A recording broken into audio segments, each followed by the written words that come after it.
Okay, so today we'll talk about transcription, which is the second step in the central dogma of biology. First step was the replication of DNA, and now we talk about formation of single-stranded RNA from double-stranded DNA templates. Today we'll cover the Drosophila chromosome, so we'll get an understanding of how much of a chromosome is actually coding for anything. Then we'll talk about RNA in the cell. Then, so RNA in the cell is what job does RNA have? How is it produced? What are types of RNA? So RNA polymerase is what produces RNA, and then we'll do a brief overview of the types of RNA. Then we'll talk about the transcription process itself. We'll do the basics of initiation, like what is the bare minimum required for initiation and how it even begins.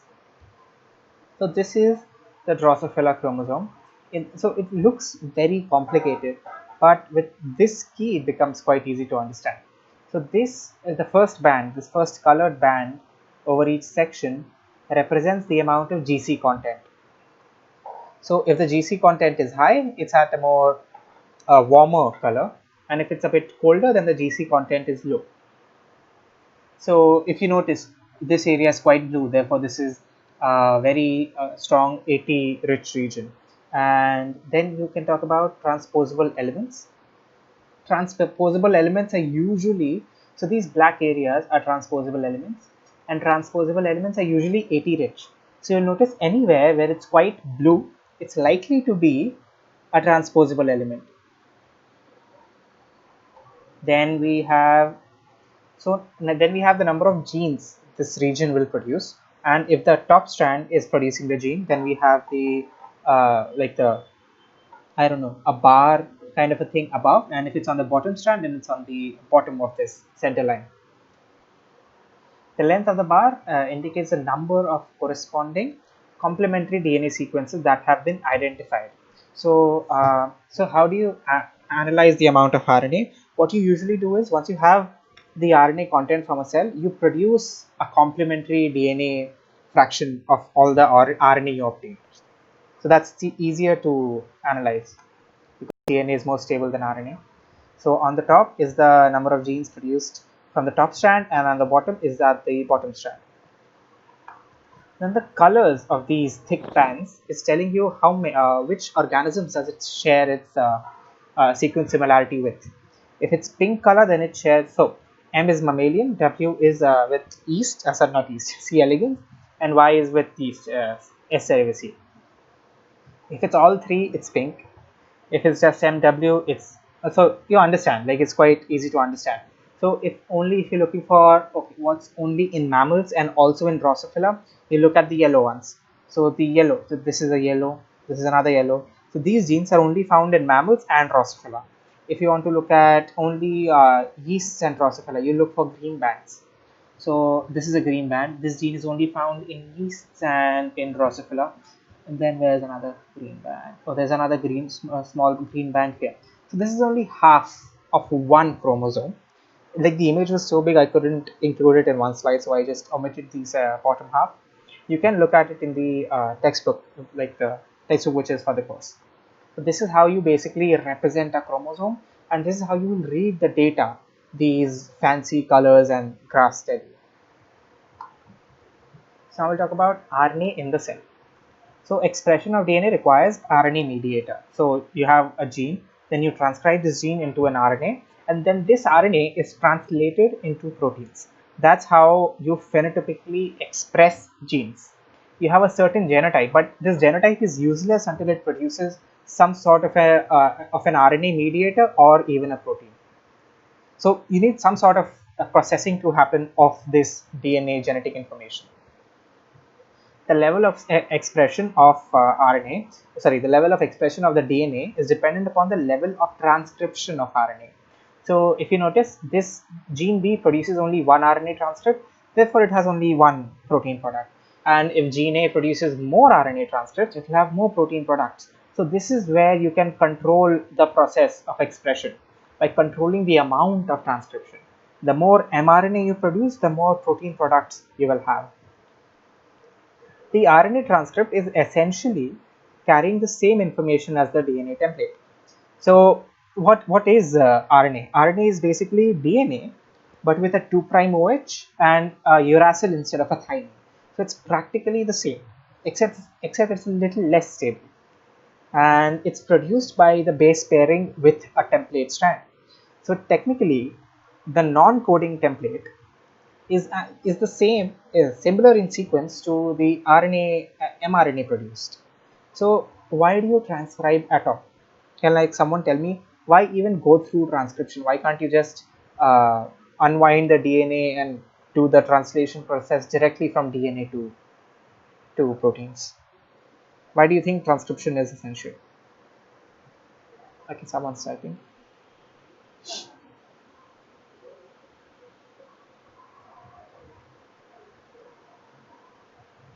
Hmm. Okay, no one knows the answer. The person was typing to stop typing. So essentially, what? Okay, some two people are typing. Pierre might know the answer. There.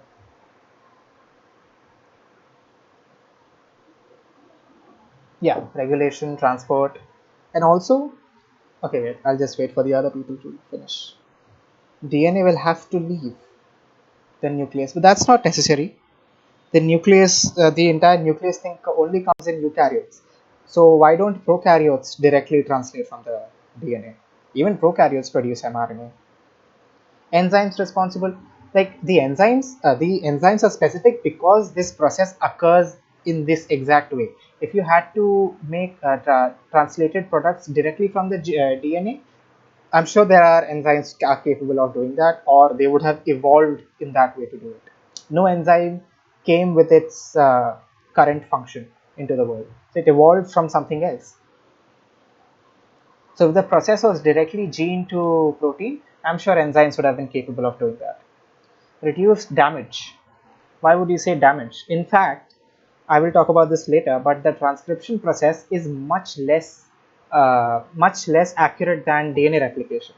DNA replication was about, so the DNA polymerase was giving you an error in 1 in 10 raised to 7 nucleotides per generation per cell, and with the other error correction machinery, it came up to 1 in 10 raised to 9. So one error in 10 raised to 9 nucleotides. But compared to that, RNA transcription is giving you an error in 1 in 10 raised to 4 nucleotides. One error in 10 raised to 4 nucleotides. So without the error checking machinery, it's 1000 times less accurate than DNA replication, DNA polymerase rather. Use U. So there's not much difference between uracil and thymine. So 5-methyl uracil is cytosine, I'm not sure. Anyway, there's not much difference. The enzyme doesn't care about uracil, especially if you have the last thing, so the wobble base pairing. Uracil and thymine won't make a difference there. In fact, you would prefer thymine because it's more stable. If DNA is broken in this process, it will no longer be available for replication. But during replication, also you're doing the exact same thing, right? You're unwinding the parental DNA, and then you're replicating that specific region. DNA is too big. That's true. But then you're not replicating the entire genome. Like you have start and stop for RNA transcription, you could have starts and stop for DNA replication in a separate process. That couldn't be possible. I like the answers coming in. For more precision. No, like I said, it's less precise.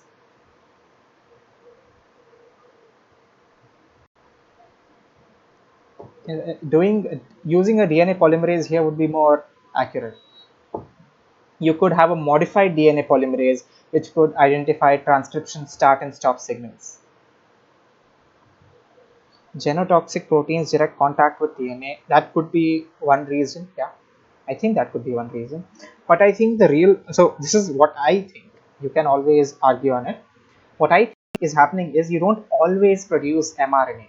There are other kinds of RNA required, so such as tRNAs, you have rRNAs, you have siRNAs, you have miRNAs. So if you directly went from gene to protein, if you skip the entire RNA step, you would lose a lot of the RNA machinery of the cell. You have tRNAs, rRNAs, siRNAs, miRNAs. You would lose all of that. Yeah, RNAs also serve a purpose, and not all transcription gives you mRNA. So about 3 to 5% of the RNA in a cell is mRNA. So the majority, more than 90% of RNA is not even mRNA. mRNA might be a foreign term right now, I'm sorry. I'll come to mRNA in a while. So anyway, this is the central dogma. This was DNA replication, the first step. The second step was RNA synthesis transcription, which we'll talk about. And then is protein synthesis translation, which we'll talk about much later. This will come a few weeks down the line. RNA transcription is quite a huge topic. Anyway, whoops, why? Oh, yeah. So this is an RNA. So RNA can base pair with itself. Since RNA is single-stranded, nothing is stopping it from base pairing with itself. And these secondary structures which RNA forms, these are very essential to its function. mRNA won't do this. If mRNA did this, you would not be able to transcribe properly. So mRNA does this to some extent, not as extensive as this. It does it a little, but these are usually other types of RNA. You have regular Watson-Crick base pairing, and then you have unusual base pairs. So unusual base pairs are formed on the outside of the backbone. So this is the backbone, and these are formed outside the backbone. So this is an unusual base pairing. So regular Watson-Crick base pairing and unusual base pairing here, here, and here can determine how the secondary structure of RNA is formed, and this will affect the function of the RNA. The secondary structure it forms is important for termination of transcription as well. We'll come to that. So the secondary structure here is quite important. So now we'll talk about the enzyme responsible for RNA transcription. So its function, RNA polymerase is functionally similar to DNA polymerase. Like it performs the same function. It's reading a template and producing a nucleic acid sequence. The DNA polymerase reads DNA, forms DNA. The RNA polymerase reads DNA but forms RNA. So it's quite similar except in the final product. But structurally, the similarities end at the magnesium ions they use as a cofactor. So RNA polymerase and DNA polymerase both use magnesium ions as cofactors, but that's where they stop resembling each other. The entire process they occur is quite different. Like the way they do their function is very different. So scientists theorize that this could like tell you that these enzymes evolved separately. So you had two independent events of formation of polymerases, and these two lines of polymerases gave you DNA polymerases and RNA polymerases. So it's somewhat like convergent evolution. Their functions are quite similar, but the way they perform those functions are very different. Then you have multiple RNA polymerases can simultaneously transcribe a template. So during DNA replication, you saw that there was only one polymerase, so technically two polymerases at each replication fork. You didn't have multiple polymerases at a replication fork, but you can have multiple RNA polymerases acting on the same template simultaneously.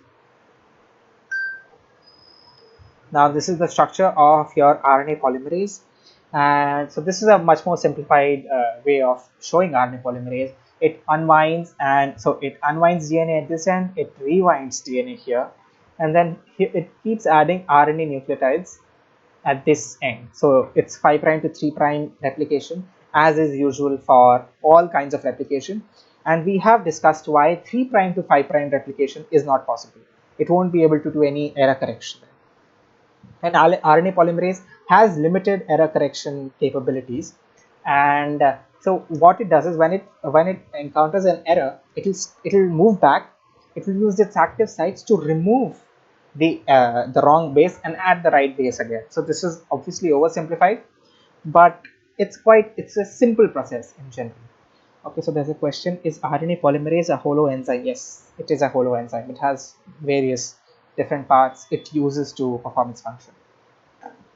We'll discuss one of these subunits further, the sigma subunit. So now we have the types of RNAs. Like I said, there are many types of RNAs, and only mRNA is a type of coding RNA. This is the only one which codes for proteins. rRNAs, tRNAs, SNs, no, all these kinds of RNAs do not form any protein. And mRNAs form only 3 to 5% of the entire RNA repertoire. So that's why the transcription step is quite important in my opinion, because it allows the formation of so many more kinds of RNA. And in an analysis of the, I think it was the yeast chromosome. Yeah, I think when they analyzed the yeast chromosome, they found out about 10% of DNA, about 10% of the DNA coded for RNAs. And out of these 10%, 3 to 5% coded for mRNAs. So not a lot of coding regions in the DNA, which actually code for proteins. So now we'll talk about the initiation of transcription. Oh, I think it's skipping one image. Let me just check. Oh yeah, okay, we talked about this. Okay, yeah, this is the last slide. Yeah, it was a quite short lecture, quite a short lecture anyway. I get the point. Yeah. So the bacterial RNA polymerase is a multi-subunit complex. So it's a holoenzyme. It's formed of different parts. And the sigma factor is the first one, which is important for its job. So this is the first step. You have an empty RNA polymerase and binds to a sigma factor. And this is very loosely bound to DNA. So it surfs along the DNA template until it encounters a promoter region. Now, what this promoter is, what are the consensus sequences on promoters in different species, etc. We'll talk about this in the next lecture. I wanted to keep this lecture very light, so we just get a basic idea of the entire process. Then, once they have encountered a promoter, it strongly binds to the promoter, the sigma factor. And then you have abortive initiation. So, what happens is the first 10 or so nucleotides which are formed in around this region, the first 10 or so nucleotides are formed in a very inefficient manner because the sigma factor is still bound. Once it has crossed the promoter region, once the entire RNA polymerase is past the promoter, here the polymerase is past the promoter, the sigma factor will dissociate and leave. So once the sigma factor dissociates and leaves, you have actual RNA transcription taking place. So this is where you'll have longer chains of RNA being formed. Until now, it formed short regions, short sequences, you would call them oligomers. So it formed oligomers of about 10 nucleotides each and let them go initially. So this was an abortive initiation. After the abortive initiation, you have the actual initiation after the sigma factor has left. So the sigma factor has left. Now it can easily transcribe its RNA. And then at the end of the process, now what happens at the end of the process? Like I said, the secondary structure of RNA is important here as well. So the terminator region. So it stops at terminator regions, and the terminator regions is an AT rich sequence. So AT rich sequence, therefore it will code for an RNA which is which has repeating sequences of U, A. And if you remember, A and U can base pair with each other. So at the end of the transcription, the RNA will form a hairpin structure. This hairpin structure helps the RNA polymerase in leaving the DNA template. Yeah. So this hairpin structure provides some pressure on the RNA polymerase, and this allows the polymerase to leave the DNA template. And then it leaves the RNA transcribed as well. And you have at the end the hairpin structure. And what about the rho factor termination? So this rho independent termination and rho dependent termination, but that's in eukaryotes. Right now we're talking only about prokaryotes. I think rho factor, I'm not sure if there's in prokaryotes, but we'll talk about termination much more in detail later on. Right now I just wanted to go over the process. And then once the RNA has left, the RNA polymerase binds to the sigma factor again until it encounters another promoter region. I did not add the image. Okay, I forgot to add one image of multiple RNA, multiple transcriptions happening together on one gene of the chromosome. That was quite a nice picture. I'll post it in the chat. Give me a second. I'll go back to Discord.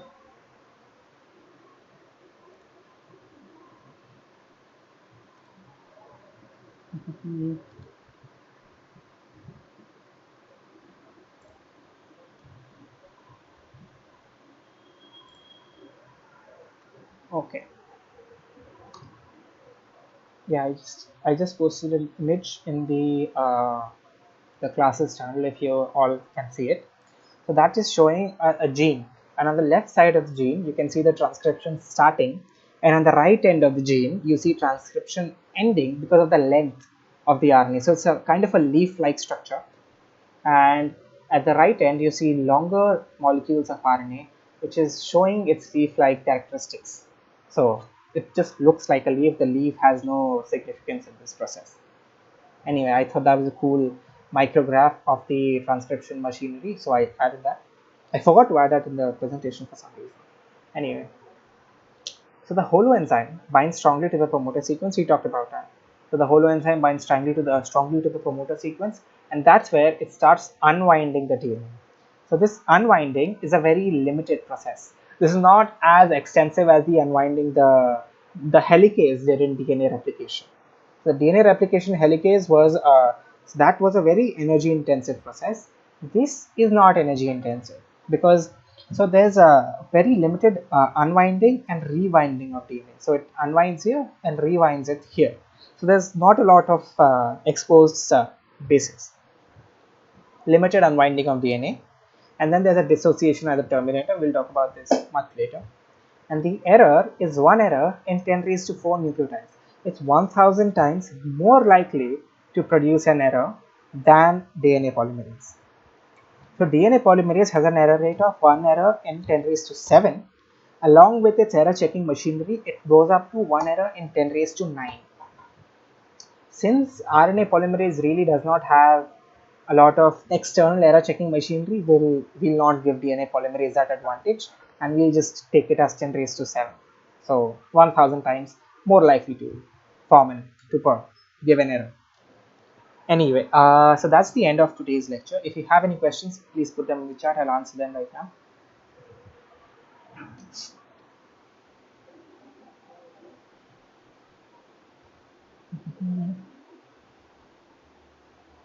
After someone starting.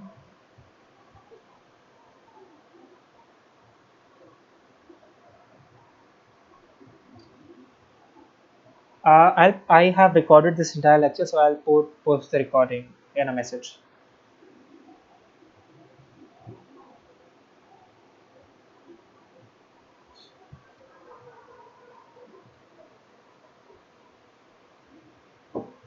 What is this picture? Is oh, I don't know this which gene it is exactly.